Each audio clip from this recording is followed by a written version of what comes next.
Hello दोस्तों, आज हम बात करेंगे कौन कौन से ऐसे कैंसर्स हैं जिसमें सर्वाइवल के चांसेस काफ़ी कम हैं। एक दूसरी वीडियो में हमने बात करी थी कि कौन से कैंसर्स हैं जिसमें सर्वाइवल के चांसेस अच्छे हैं। आज सिर्फ बुरी खबर आपको देंगे कि ये कैंसर्स ऐसे हैं जिसमें मृत्यु दर काफ़ी ज़्यादा है, इनके होने के बाद लोगों के बचने का चांस काफ़ी कम है। आपको ये समझने की ज़रूरत है कि कैंसर में सर्वाइवल का चांसेस 5 ईयर्स में कैलकुलेट किया जाता है कि कैंसर होने के बाद 5 साल में कितने लोग जीते हैं। और ज़्यादातर जो बहुत बुरे कैंसर्स होते हैं उसमें ज़्यादातर 10-15% लोग ही 5 साल जी पाते हैं।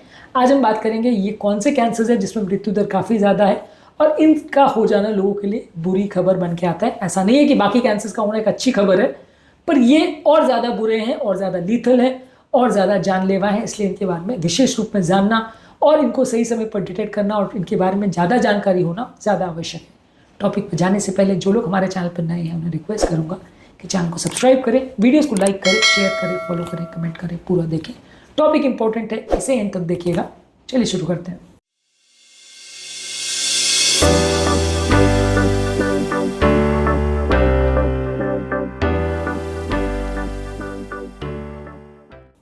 सबसे पहले पैनक्रियाटिक कैंसर्स, सर्वाइवल रेट इसमें 5 साल में सिर्फ 10 या 12% ही आता है। ज़्यादातर ये क्योंकि पेट के अंदर होता है, ज़्यादा क्लियर सिम्टम्स नहीं होते, ज़्यादातर लेट डायग्नोज होता है, बहुत अग्रेसिव होता है, जल्दी स्प्रेड हो जाता है और ज़्यादातर इसमें ट्रीटमेंट ऑप्शंस नहीं होते।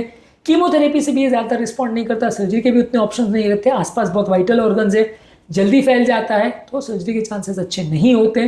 ज़्यादातर इसमें मृत्यु दर काफ़ी अच्छा ज़्यादा मिलेगा आपको, यानी सर्वाइवल रेट्स 5 साल में काफ़ी कम है, यानी सिर्फ 10 से 12% लोग ही 5 साल तक जीवित रह पाते हैं।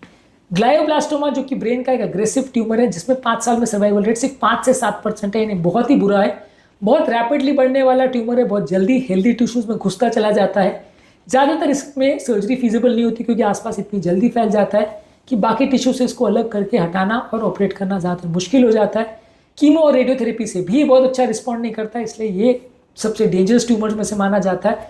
ज़्यादातर ग्लायोब्लास्टोमा अगर किसी व्यक्ति को होता है वो एक तरह से ज़्यादातर उसके बचने के चांसेस कम ही होते हैं। अगला ट्यूमर है मीजोथीलियोमा, जो कि आपके लंग्स की इनर लाइनिंग का और पेट की इनर लाइनिंग का कैंसर है। इसमें 5 साल का सर्वाइवल रेट सिर्फ 10 और 12% तक ही आता है। ज़्यादातर ये एस्बेस्टोस के एक्सपोजर में होता है, कोई अगर इस फैक्ट्री में काम करता है तो उसको होता है। ज़्यादातर सिम्टम्स जो है एस्बेस्टोस एक्सपोजर के काफ़ी सालों के बाद आता है। एस्बेस्टोस के एरिया में लोग काम करते हैं, बहुत सालों के बाद ये कैंसर आता है। ज़्यादातर जब ये डिटेक्ट होता है ये ऑलरेडी स्प्रेड कर चुका होता है और ज़्यादातर ट्रीटमेंट से रेजिस्टेंट होता है, इसलिए जब ये हो जाता है तो लोगों को बचाना बहुत मुश्किल होता है। तो एस्बेस्टोस के एक्सपोजर वाले लोग सावधानी रखें कि उनको बहुत सालों बाद भी कैंसर हो सकता है। इसका एक्सपोजर उनके लिए डेंजरस है और बहुत सालों बाद भी उनकी जान ले सकता है।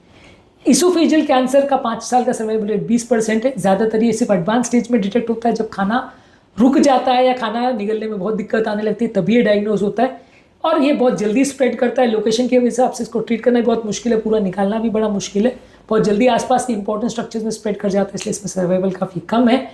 ज़्यादातर ये जब तक डिटेक्ट हो पाता है तब तक लेट हो जाता है। ज़्यादातर कैंसर्स में रूल यही है कि जल्दी डिटेक्ट होगा तभी भी उसमें सक्सेस मिलेगा, लेट डिटेक्ट होगा तो आपको सक्सेस रेशियो उतना अच्छा नहीं मिलेगा। इसके अलावा लिवर कैंसर यानी हेपेटोसेलुलर कार्सिनोमा में भी सर्वाइवल रेट अच्छा नहीं है। 5 साल में से 15 से 20% लोग ही बच पाते हैं। ज़्यादातर ये सिरोसिस और वायरल हेपेटाइटिस की वजह से होता है और ज़्यादातर ये बहुत लेट डिटेक्ट हो पाता है क्योंकि बहुत ज़्यादा इसमें लक्षण या सिम्टम्स नहीं होते और सर्जिकल ऑप्शन इसमें बहुत ज़्यादा नहीं रहते। एक बार अगर ये इस लेवल पे पहुंच गया जहाँ सर्जरी नहीं हो सकती, आप उसको निकाल नहीं सकते, लिवर ट्रांसप्लांट वगैरह नहीं कर सकते या लिवर को अलग नहीं कर सकते उस हिस्से को, तो फिर ज़्यादातर पेशेंट्स को बचाना मुश्किल होता है और सर्वाइवल के चांसेस काफ़ी कम है। इसी तरह से लंग कैंसर में, खासकर स्मॉल सेल लंग कैंसर जो कि लंग्स के सबसे डेंजर कैंसर माना जाता है, सर्वाइवल रेट काफ़ी कम है। सिर्फ 7 से 10% लोग ही एडवांस स्टेज में इसमें बच पाते हैं। ज़्यादातर लोगों को पता ही नहीं चलता, ये कैंसर जब तक पता चलता है तब तक इतना लेट स्टेज में पहुंच चुका होता है कि लोग बच नहीं पाते, बहुत जल्दी स्प्रेड करता है और सिम्टम्स होने से पहले कैंसर इतना जल्दी स्प्रेड हो चुका होता है कि जब तक पता होता है बहुत लेट हो चुका होता है। ज़्यादातर लोग को नहीं बचाया जा सकता है। तो लंग कैंसर में स्मॉल सेल कार्सिनोमा सबसे डेंजरस और इसमें 5 साल तक सर्वाइव करने का चांस एडवांस स्टेज में सिर्फ 7 से 10% है। गॉल ब्लैडर कैंसर में सर्वाइवल रेट 5 साल में सिर्फ 15 से 20% है। प्रॉब्लम इसके साथ ये है कि इसमें कोई अर्ली लक्षण नहीं होते, ज़्यादातर केस में लेट डिटेक्ट होता है, जब जॉन्डिस वगैरह हो जाता है उसके बाद पता चलता है।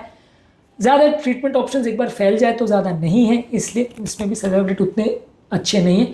बहुत बुरे नहीं है, मतलब 15-20% बाकी कैंसर से तो थोड़ा बेटर है, लेकिन काफ़ी बुरा कहूँगा। 15 से 20% लोग ही बच पाते हैं कंपेरेटिवली, ये भी काफ़ी अग्रेसिव और लीथल कैंसर माना जाएगा।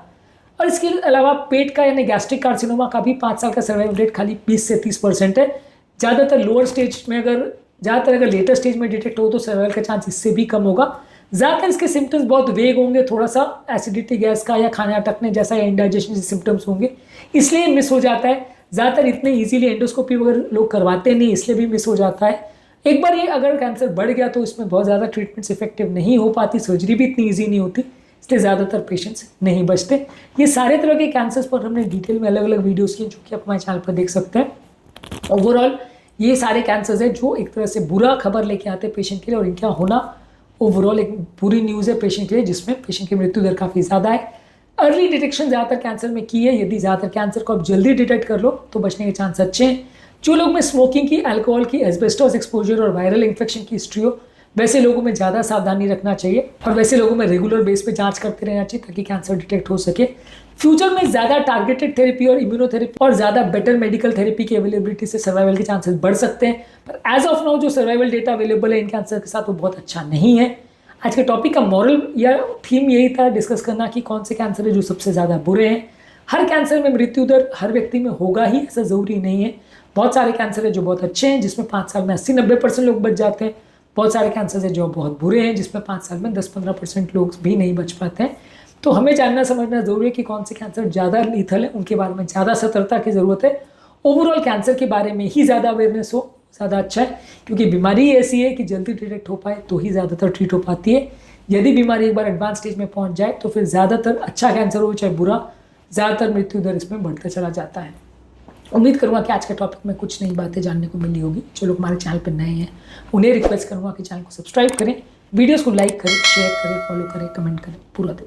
Thank you.